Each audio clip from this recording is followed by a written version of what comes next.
Good afternoon. I would like to welcome you all to our next Infogest webinar live here on Zoom and on YouTube. Webinars on food digestion. These webinars happen every first Wednesday of each month at 2 o'clock Irish time, usually at 2 o'clock Irish time.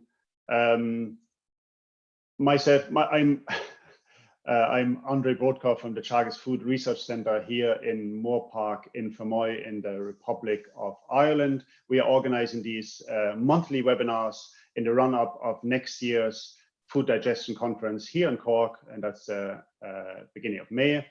And I would like to introduce the other panelists. There's Mackie from University of Leeds, my colleague Linda Giblin from the Teagasc Food Research Centre here in Cork, and Clare Mills, our guest speaker. And of course, there's Muireann Egan, who's running the whole show in the background. Okay, I'm handing over to Alan. Thank you very much, Andre. I was just looking at your initial slide and thinking, I'm surprised we haven't invited Clare to talk at this before now. I would like very much to introduce someone who I've known for quite a long period of time. I won't say how long because it will embarrass both her and I. She worked previously at the Institute of Food Research with me before she moved to Manchester in 2011. And she currently works at the University of Manchester and in particular at the Manchester Institute of Biotechnology.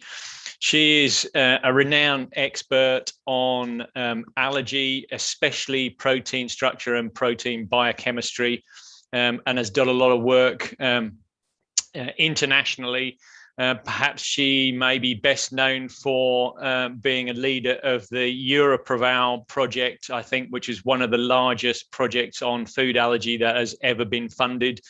And to be honest, he's still publishing papers from it is just a massive amount of work involving 63 partners and I think 17 countries.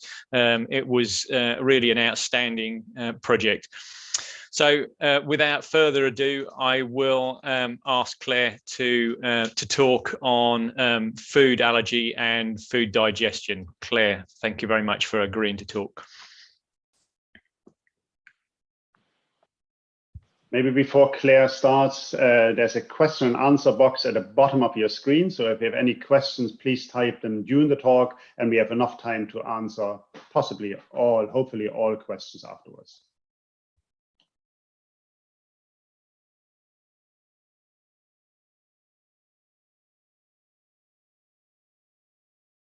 There we go. So, can you see the screen, Andre? Is that working?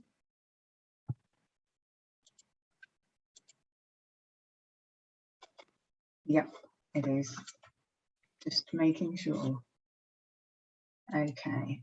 So, thank you very much, Alan, for a very kind introduction, and Andre and Alan and Linda and the team who run Infogest. For inviting me to talk at these webinars. I think they are so important to bring the community together despite the fact that we haven't been able to meet. So I'm going to be talking to you today about food allergies and food digestion.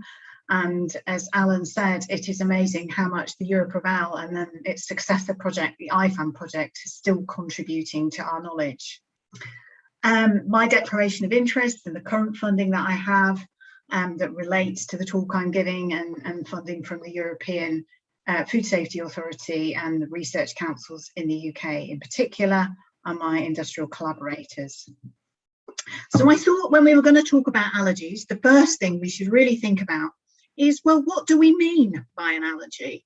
We're currently running an epidemiology study in Manchester, and if you ask people if they suffer from adverse reactions to food, there's a very high number of people, 20 to 30% of the population, will say they have a problem eating food. This is a classification of different types of food allergies and adverse reactions to food.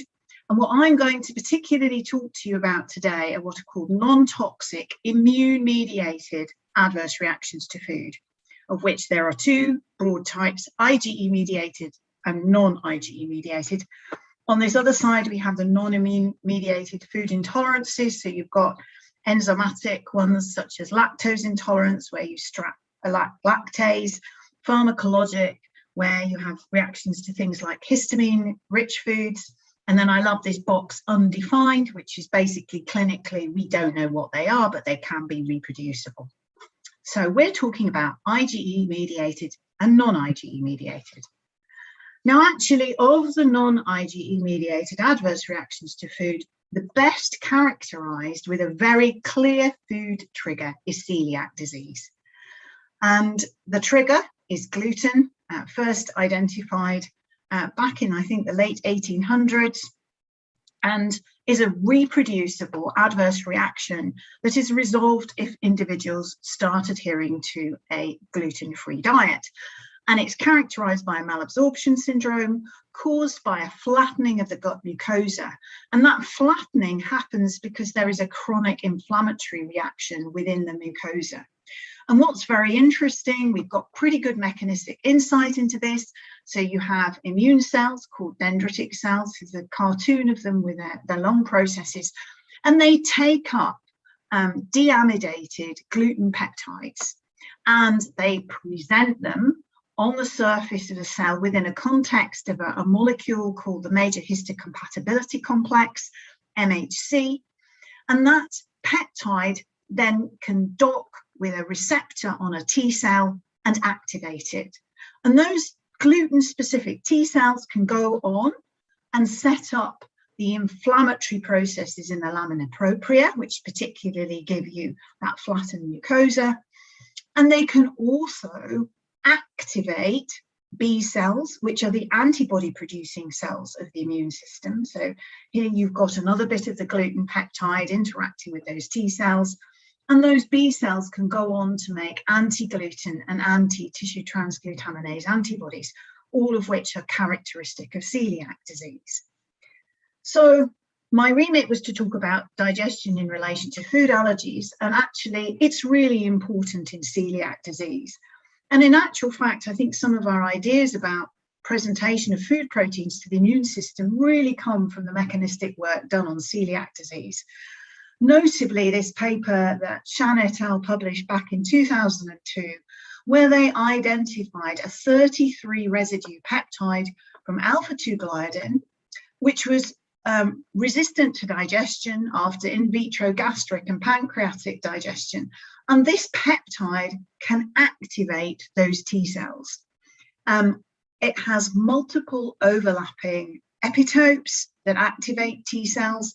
And what I've highlighted here, and for those of you who aren't familiar with the single letter code, the Q is glutamine, which we find a lot of in gluten. And certain residues get deamidated by transglutaminase to glutamic acid, and these red ones have to be deamidated to form the T cell epitopes that go on to cause celiac disease.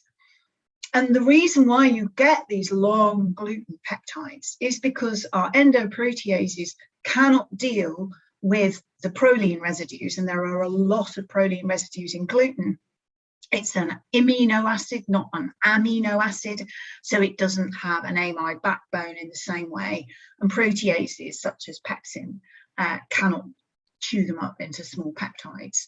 And this is just giving you some examples of the different T cell epitopes that have been found in wheat, barley, rye, and there is one in oats, which if you have that HLA type, even though you have celiac, if you have celiac disease, you may still not tolerate oats, although it is very rare.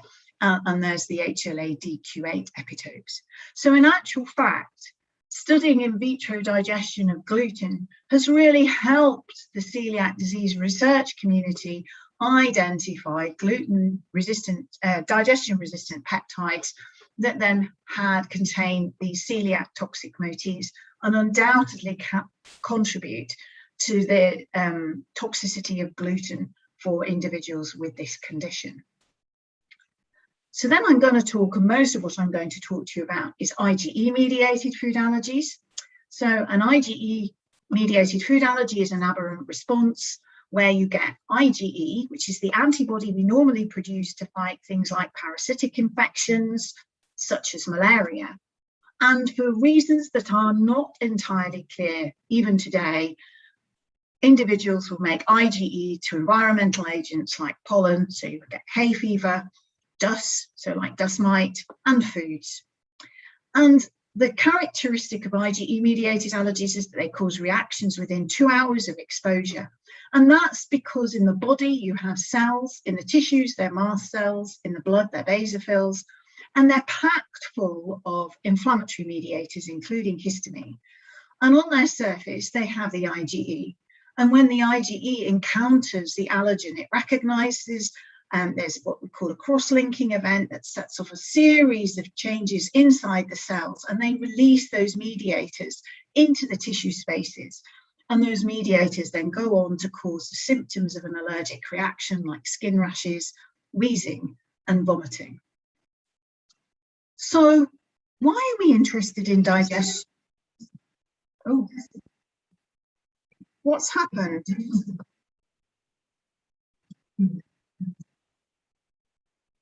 We can hear you well. Keep going. Okay. That's a bit bizarre. So you've got this way of reducing the allergenicity of food, which comes from food processing. It's particularly been used in the production of infant formula, where digestion has been recognised in extensively hydrolyzed formula to prepare hypoallergenic ingredients.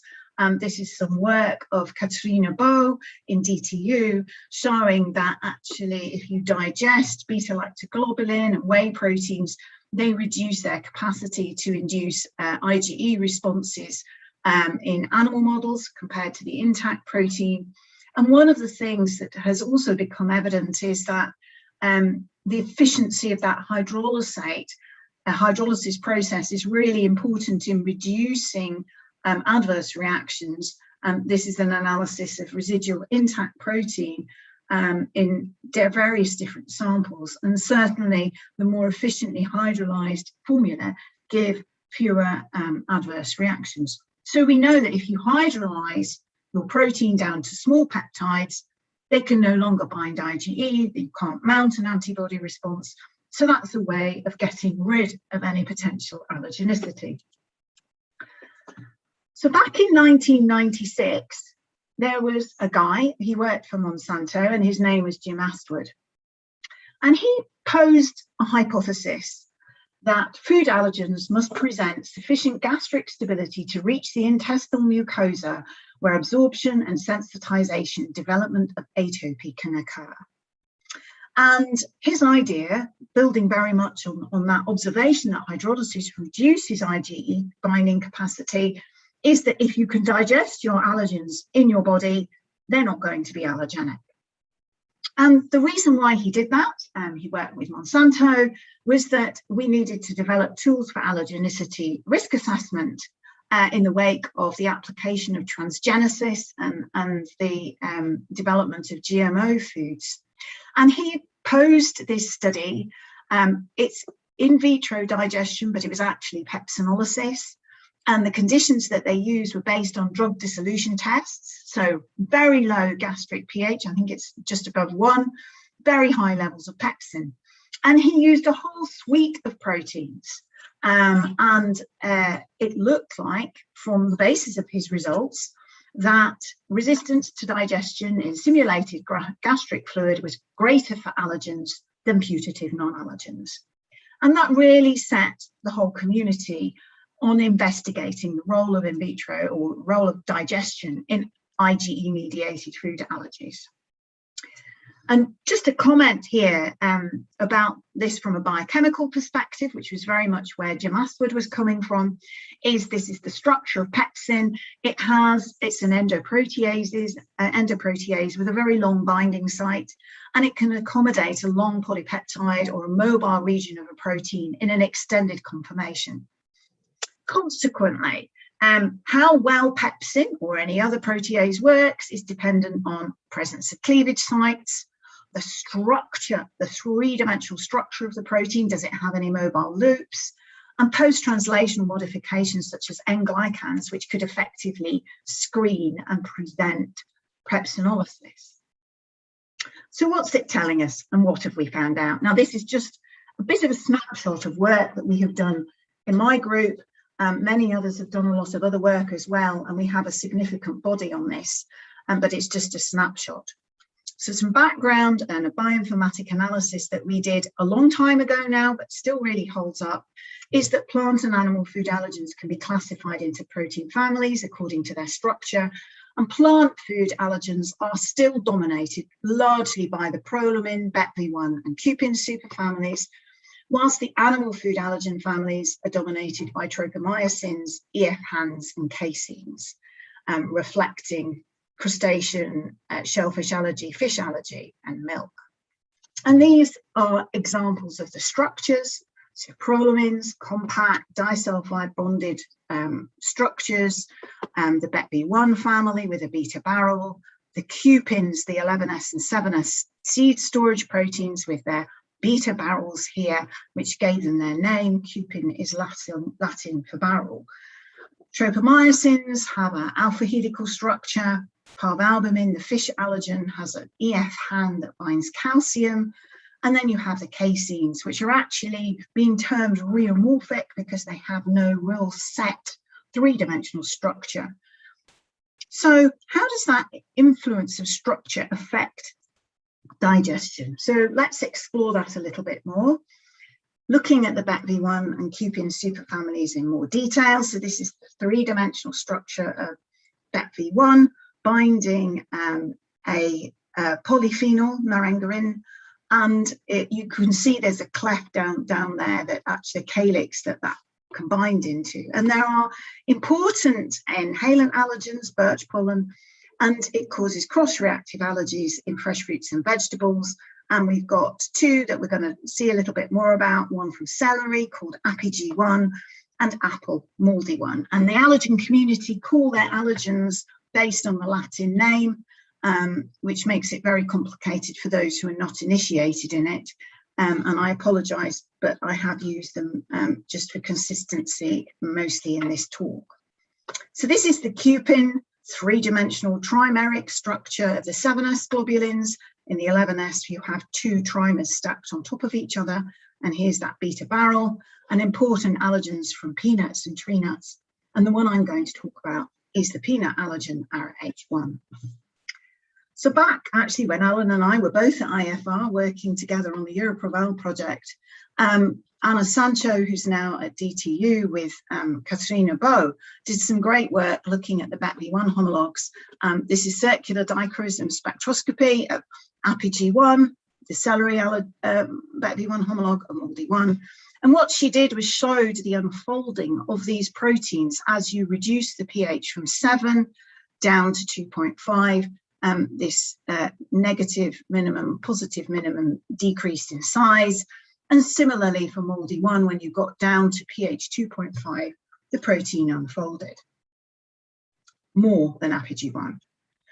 When she did the in vitro digestion, and what you can see here is APG1 and MALDI1, and this is not using the Aswood protocol, it's using a much lower ratio of pepsin to protein and a pH of 2.5, but you can see that within 10 minutes, APG1 has been degraded, but MALDI1 was even more susceptible to digestion, very rapidly digested. And Anna did some really nice studies with patient binding, IgE binding studies. These are the immunoblots, showing that actually as digestion proceeded, the IgE binding capacity was reduced, with the APG1 being marginally more stable than the MALDI1. And this is just showing the peptide maps of the digestion products from the APG1 and the MALDI1, mostly covering the entire protein sequence, and they're mapped onto the 3D structure here, showing how those cleavage sites are very generously distributed across the protein. So not only does the proteins have them theoretically, they're actually broken down. If we look at ARA-H1, much bigger protein, and this is work that was done in the Allergies project with Zsoltza Falusi and Thomas Eisweger in Vienna. And here we have an STS page gel. Here is our H1. This is our gastric digestion, done exactly the same way as the birch pollen allergens. And what you see here is that our H1, the parent protein, is broken down very quickly within a matter of minutes. However, there are some more resistant products that persist, and you have digestion products less than 6 kilodaltons that persist all the way through digestion. And when we did IgE binding studies using histamine release, so this is with patients' own basophils, what you can see here, the green line shows the ARA-H1, so the native protein. The pink line shows the gastric digest, and then that gastric digest was also subjected to gastroduodenal digestion. And as you can see, although this protein is digested, those fragments retain the IgE binding capacity of the native protein. So we can see here, when we think about Jim Ashwood's original hypothesis, well, BETV1 homologs are highly digested. They're considered to be incomplete allergens. They aren't thought to be able to sensitize themselves. They only work by cross-reactivity to inhalant allergies. So consistent with that hypothesis. However, ARA-H1 and actually the other cupins, both from peanut and from other plant sources, allergenic tree nuts, all break down relatively easily, and they are thought to cause sensitization and to be linked to clinical food allergy. So that doesn't fit so well with that hypothesis that resistance to digestion is predictive of allergenicity.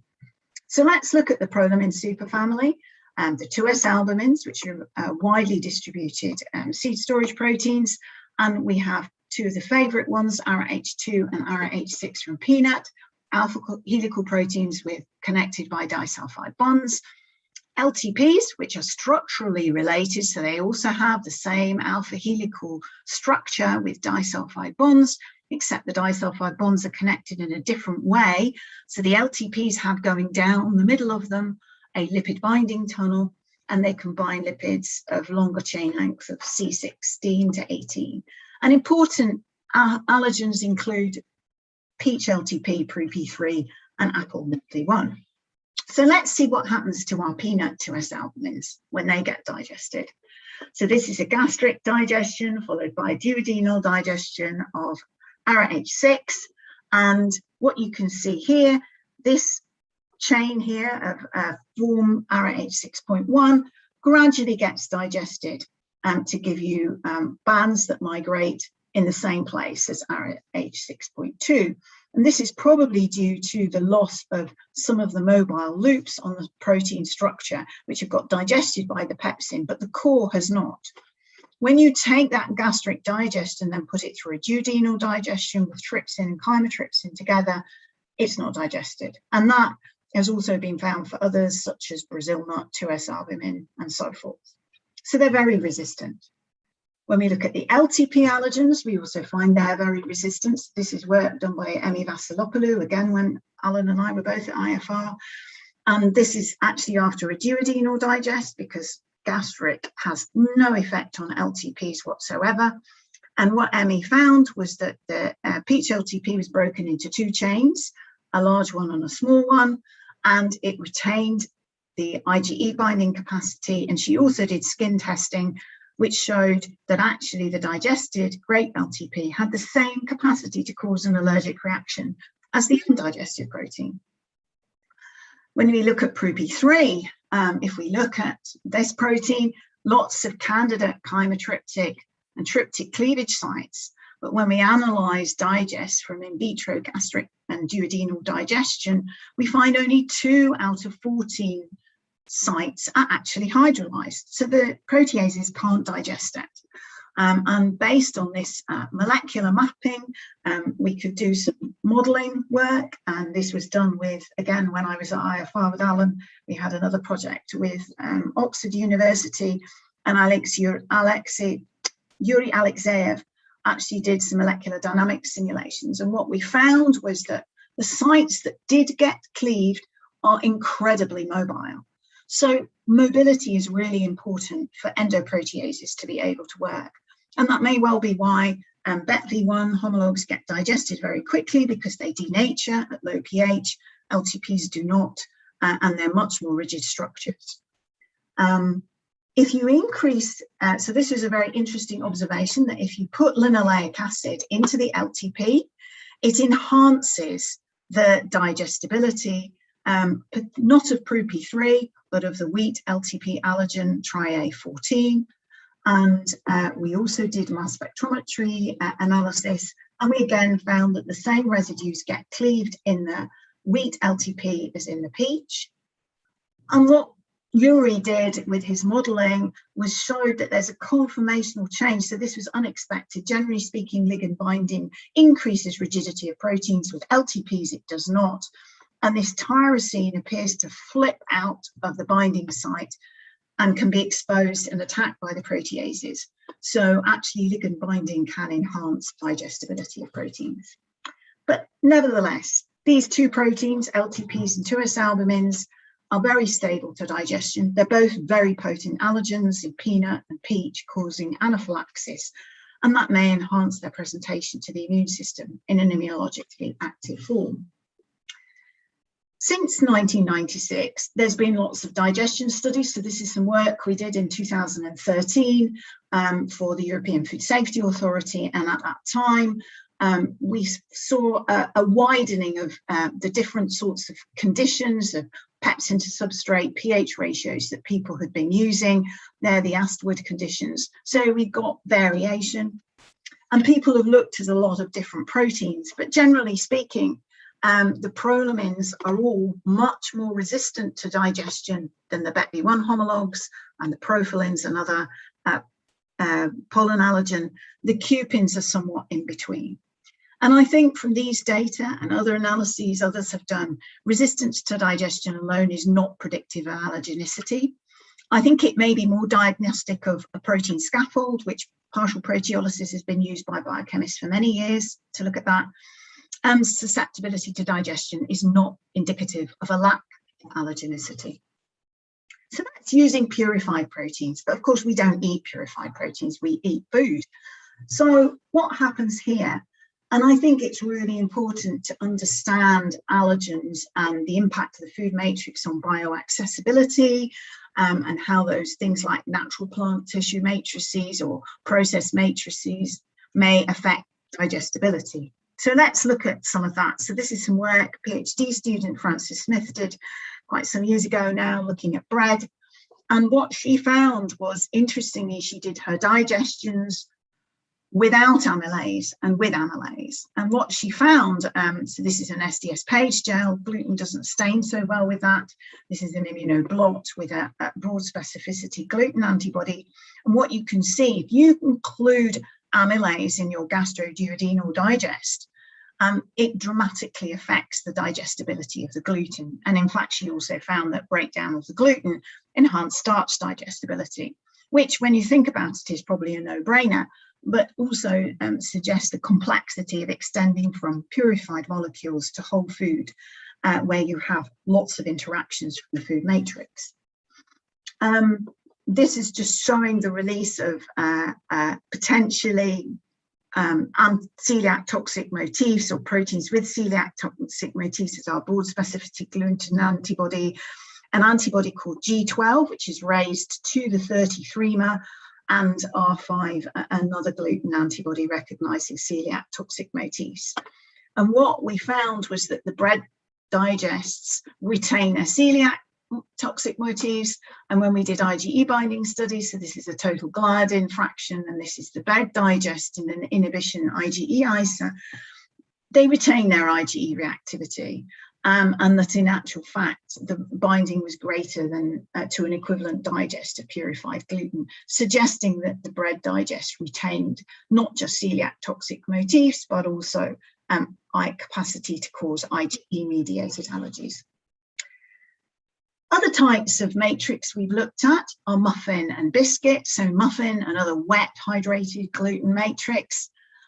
Here we found again that the gluten was not very well digested. This is just an IgE immunoblot of the soluble and insoluble phases, and you can see the gluten really didn't go into the soluble phase following gastric digestion.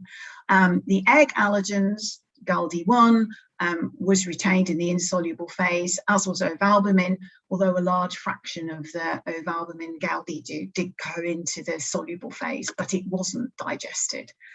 So muffins trap a lot of allergens in the matrix, and even after 120 minutes gastric digestion, they're not very well digested. They are digested in duodenal digestion, but slowly. Now, if you look at a biscuit, so this is a biscuit that's actually used as a weaning food, more like a rusk. And here you can see the gluten. Actually, it's a bit more digested than our muffin, and certainly a bit more digested than the bread. And a lot more protein went into the soluble phase. But we again see allergens trapped in that insoluble matrix with only a proportion released in to the soluble phase. And then extending that with a biscuit, we also then looked at cookie versus chocolate dessert and peanut flour. These have been used, the dessert and the cookie, for oral food challenges in both the IFAM and Europroval projects. And what we found here was that these cookies, so they're like shortbread cookies with cocoa powder. There's the chocolate dessert. Alan will remember that from Europroval, I'm sure, was that we found that unexpectedly, the cookie was as digestible as the chocolate dessert. And in actual fact, the cookie and dessert had equal bioaccessibility of the peanut allergens. This is IgE immunoblotting, showing that they're all present in the soluble phase. And some wonderful IgE binding studies done by Hervé Bernard and Karina Delpatien in André showed that actually allergenic activity was only reduced for the cookie during gastric digestion, and slightly more, but largely unaltered compared to the peanut flour. So these three matrices really didn't affect the bioaccessibility in vitro of our peanut allergens, and they were stable. So what happens when people eat them? So my intrepid colleagues at Imperial College and INRAE studied this in human volunteers who ate either cookie or matrix, and this is the uptake of allergens. And actually there really is very little difference in the uptake of peanut allergens into the serum of individuals, whether they ate the cookie or the chocolate dessert. In fact, they had more if they ate peanut butter. They then also studied the effect on just a few healthy volunteers, but also some peanut allergic subjects undergoing food challenge. And what that showed was that the peanut allergic subjects had leakier guts probably, and they had higher levels for the same amount of peanut that they'd eaten, and they had higher levels of peanut allergens circulating in their blood.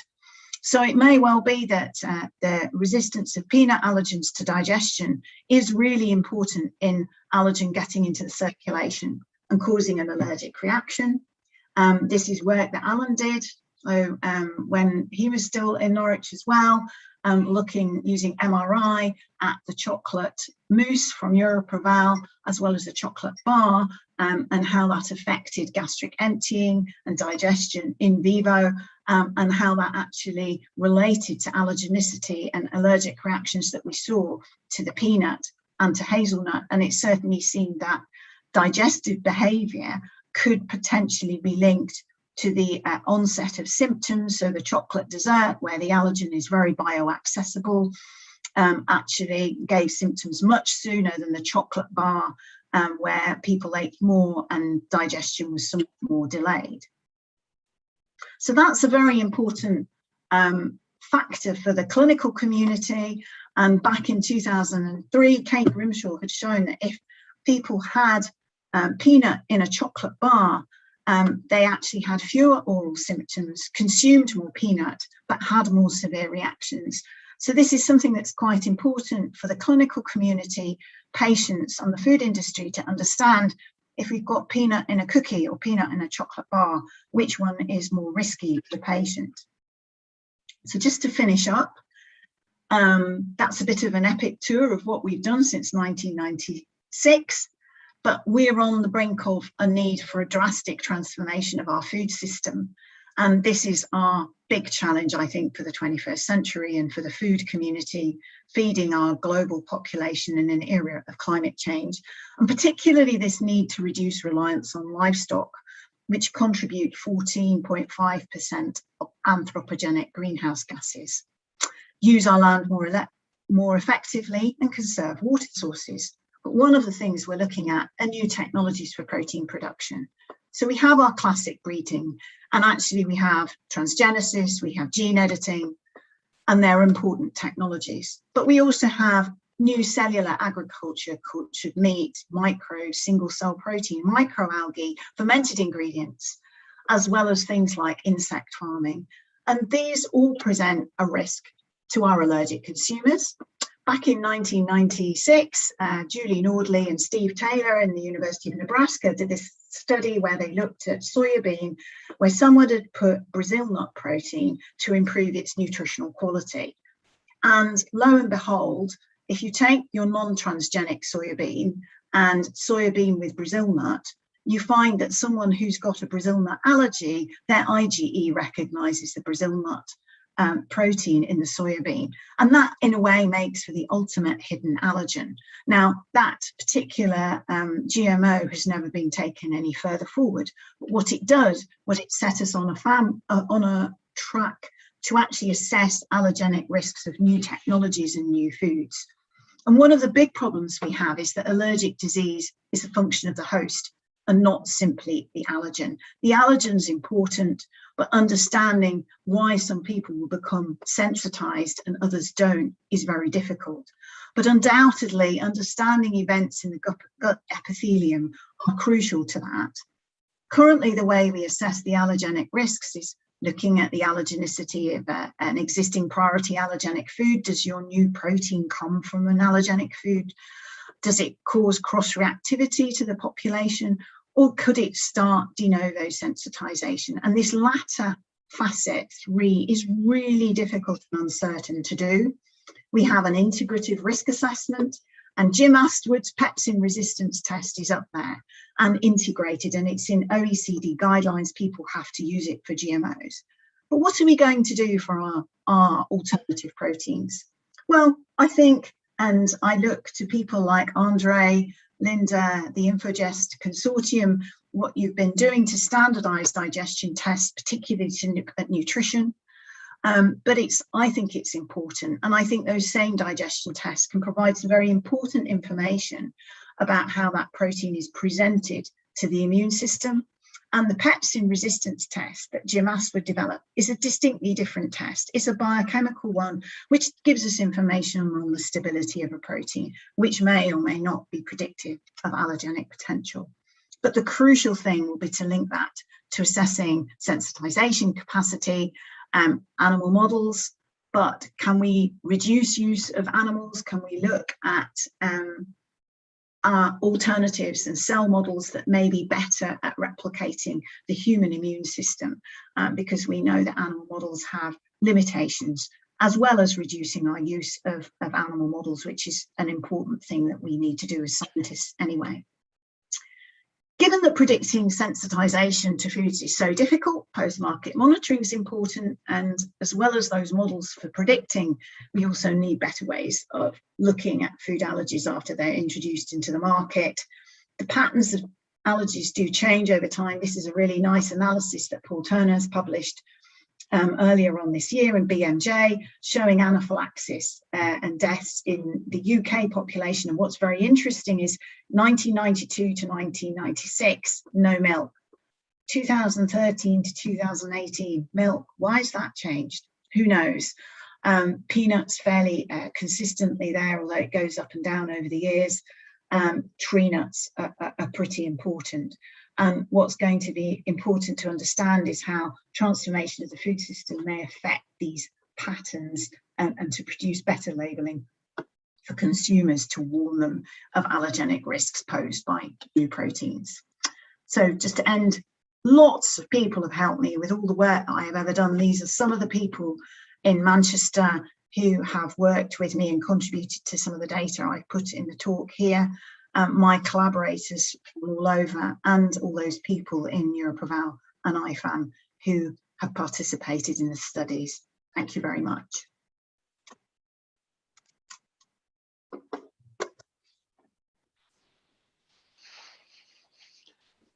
Excellent, Claire.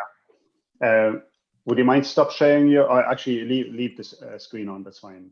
So the questions that come in already, so I might as well start with one of my own questions.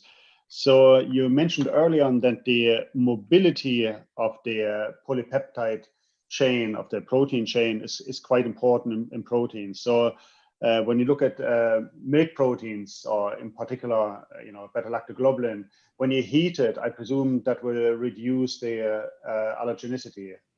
Is that correct? Well, it improves it can, but it depends on how your extensive heating. And of course, you then may have other modifications. So for example, lactosylation, if you get Maillard modifications on proteins, you may block tryptic cleavage sites, for example. But I didn't put it in, but I think we did do some studies on beta-lactoglobulin when Alan and I were both still at IFR, and we did show that if you heat the BLG, it gets digested much more rapidly. And I think that's very consistent with what's known about how proteases will work. Solubility is also really important. If it's not soluble, a protease is going to find it very difficult to grab hold of that polypeptide chain and cleave it. Yeah, is that the base of the baked milk? Like in allergy circles, they talk about baked milk, which is basically, milk products in, biscuits or muffins or something. Yeah, so it's very interesting that the clinical community have a view that baked products can promote tolerance induction. Unfortunately, a lot of the clinical studies that have been done are not RCTs, they have no placebo arm. And when you're working with cow's milk and egg allergy in infancy, this resolves over time anyway. So I actually think that we're lacking some data, critical data on baked products and their allergenicity. The other thing, and I love the clinical community, they're amazing, but they're not food scientists, is their way they call baked. I mean, baked can include a muffin, it can include a cookie, it could be bread, it could even be cheese on the top of a pizza. And I can see you smiling, Andre. And they are not the same. Yeah, that's right. They are far from the same. And I feel quite passionate that we should really try and do some work to unravel these things. And I think it's the doppelganger to what you're doing with looking at the nutritional quality to really get some science into this. Excellent. More science into it. Alan, do you want to take over? Yeah, certainly. So Brent from our school has asked a question. He says, fantastic, Claire talk. Interesting that the gluten is better digested in biscuits than bread. And since biscuit has a much lower water activity, but obviously the biscuits are subject to higher temperatures during cooking. And do you think it's the higher temperatures that have the effect? So great question, Brent.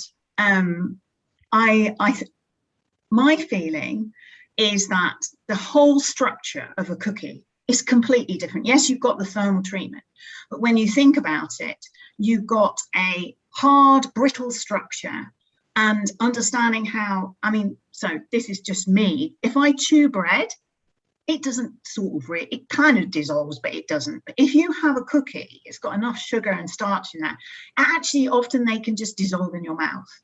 So I wonder how much the actual structure of cookies disintegrates as a consequence of oral processing far more than bread does. And muffins, I think they're high water activity products like bread. It's got more water activity when you make it. That affects the way in which the gluten interacts with the starch and the way the amylose leaks out. But I think it would be great to work with some food physicists to actually unravel that. Thanks, Claire. Perhaps another relevant question, which I think lots of people have been intrigued by, and one asked here by Brigitte Graf, is if allergenic proteins appear in human plasma, then those proteins have not been digested, plus they've been absorbed as an intact protein. doesn't that rather go against the kind of textbook knowledge? So that's a very interesting comment. So point you in the direction of Stefan Husby's work from 1980s, where he showed that intact proteins do get taken up. I mean, they are a tiny proportion of the grams of protein that we eat. And I think we now know a lot more about our gut barrier, that it isn't a perfect seal, that you will get some ingress of proteins. And that's probably where, you know, your secretory, we produce grams of secretory IgA every day to protect us against pathogens, but I think they also protect you against uptake of dietary protein. So you do get tiny amounts. It's actually very difficult. And was it Birgitta's question? The work that we did within IE, they had to have a special protocol to disrupt the antibody binding, because if you just try and analyze plasma, you won't get anything. You actually have to disrupt the antigen antibody complexes that you get circulating in serum in order to detect the allergen. And that's also what Stefan Husby found a long time ago. But it does happen very small amounts, but enough in somebody who's got an allergic condition, milligrams. We know that people will react to 3 milligrams of peanut protein with anaphylaxis. Yeah, okay. And another kind of partly associated question from Peter Wiegels is, how can glycation enhance allergenicity? Is it only increased affinity of the allergen to IgE? If so, what is the molecular mechanism? Okay, so obviously if you've got glycation, you may protect protein degradation because some of your protease digestion sites are blocked. The other hypothesis that has been proposed, but is not proven, is that the immune cells have advanced glycation end product receptors on their surface. And there is a good likelihood that RAGE, the receptor, can bind to AGEs that are present on food proteins. Now, this means that there is a school of thought in the allergy community that processed food is therefore bad for you, which I'm not sure is entirely true, because if we couldn't process food, we can't preserve it. And we've probably been eating Maillard modifications for, when did we get fire? 100,000 years? Highly likely burnt cakes was not just Alfred. I think it's a very interesting question, Peter, but the receptors are probably more important than having IgE to age, although they may not be very well characterized, and it might contribute, for example, to the peanut that's eaten more in a roasted form. Okay. Go on, Linda. Claire, I had a quick question for you, just to talk a little bit to us about the gut barrier and the role it plays, because you've talked a lot about IgE and non-IgE, but you also talked at the beginning about celiac flattening the gut barrier. So can you tell us what a gut barrier looks like when it has in people who have allergic reactions to food? So we don't know what the gut barrier looks like in somebody who has an allergy.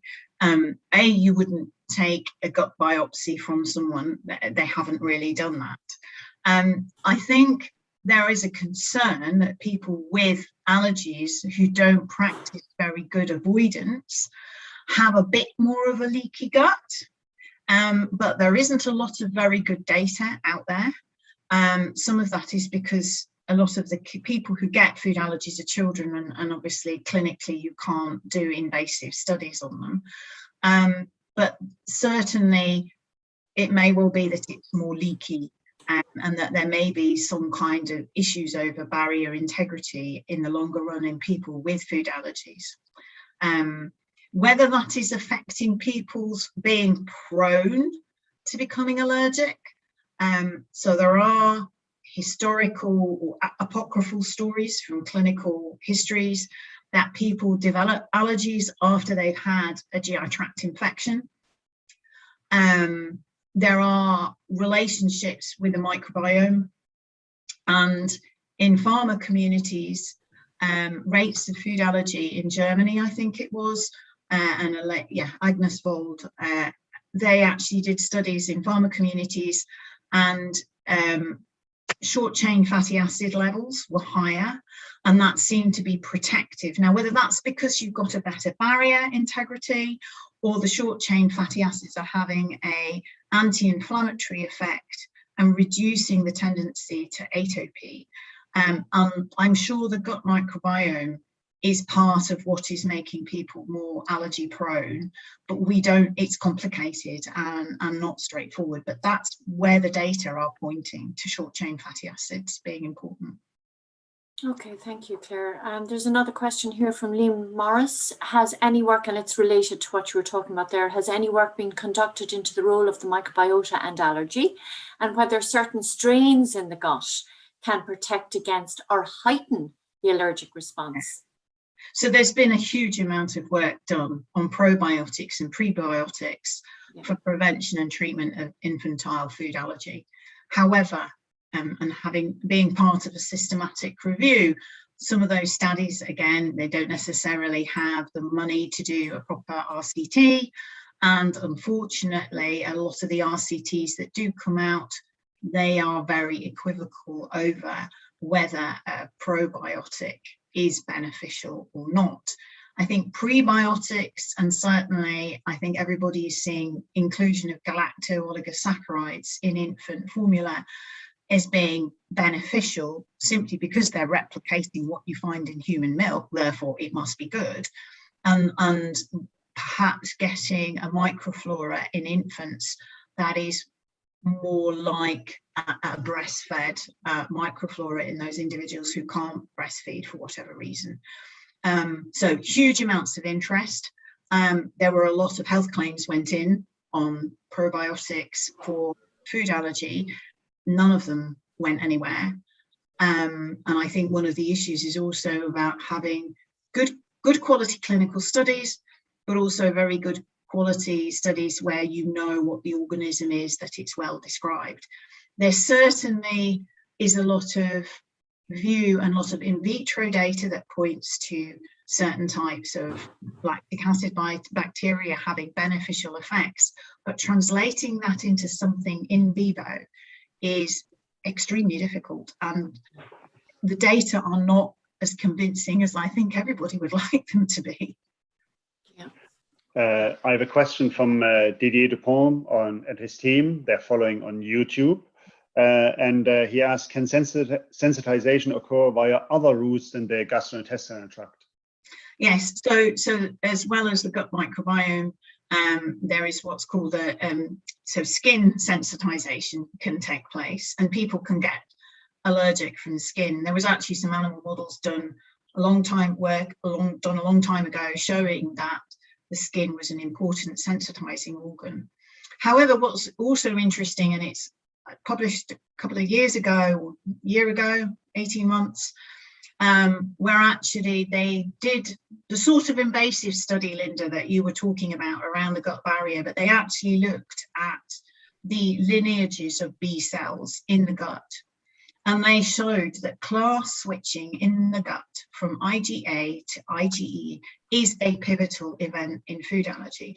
So whether you get a driver from the skin that promotes that class switching, and we put walls and compartments where none exist. The immune system, you know, it doesn't know I'm a bit of the skin and I'm a bit of the gut. It's just all there together. And you also get breakdown of tolerance effectively via the lungs. So people who develop birch pollen allergy as adults, been eating apples happily for 20, 30 years, suddenly start getting all itching.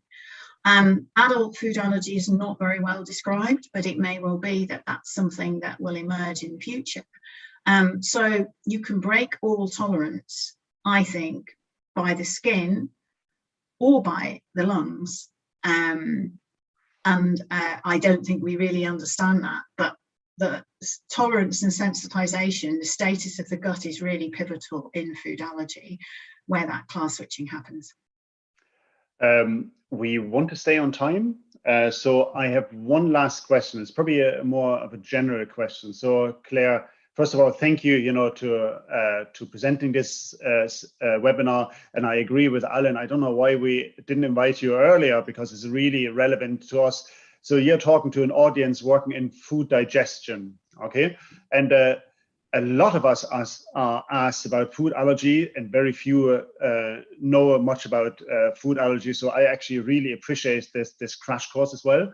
But what can the food digestion community do for you guys? What is our role there, or what's our future role, let's say, in the next 5 years? Well, I think one of the things that could be really useful, André, and is how do we take the outputs of digestion models that are really important for looking at nutritional quality?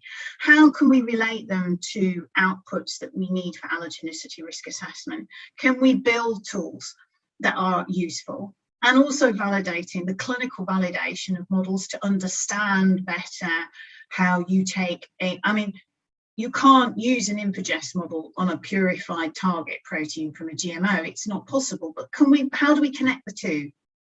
And I think that would be a fantastic benefit. And I have to say, I'm really pleased to come to this. I went to some of the original Infogest meetings that Didier and Alan held, and I think we have to make sure we have the date in the diary for May next year when you get together, because I think getting involved and seeing how we can move this forward would be a real benefit. That, Claire. And bring a few people along. Maybe we get to have a beer together after all. I can't wait to meet people, face to face. So thanks again, Claire, and thank you, Linda and Alan, to be on the panel. I just have three more slides about the next webinar and where to find the information. So thank you again, Claire. Give me 1 second. Here we go. So as you know, we are streaming this webinar live on YouTube, but subsequently all the webinars can be found on YouTube. You have a QR code right here, or if you Google, on YouTube, if you Google Infogest, eventually you find it. So there's all the webinars. This is our 11th webinar, so quite a good number we have already. So every first Wednesday of the month, usually 2 p.m, unless we have a speaker from overseas, from Australia and New Zealand, then we might change the time, but otherwise we try to stick to the time. The next webinar is on the 3rd of November. It's not confirmed yet, but I will put it up on LinkedIn via email as well. On the 1st of December, the Working Group 4 organized a great speaker, Julie McClemens. And then we have 4 more webinars, January to April, in the run-up to the conference in Cork. So, note it down in your diary, 3rd to 5th of May next year in Cork is the next food digestion conference. I usually put up all the news on the LinkedIn group. So if you go to LinkedIn, type Infogest, just follow, and I announce the next webinars. If you want to be a part of the Infogest network, please write to Nathalie Lemar or Didier Dupont, and they put you up on the email list. If on the LinkedIn, if you want to share a paper, just add @Infogest at the bottom to it, and over 800 people will get it. Okay, so that's my last slide, if I remember right. So see you all again on the 3rd of November. The speaker will be confirmed soon. Okay, goodbye and slán.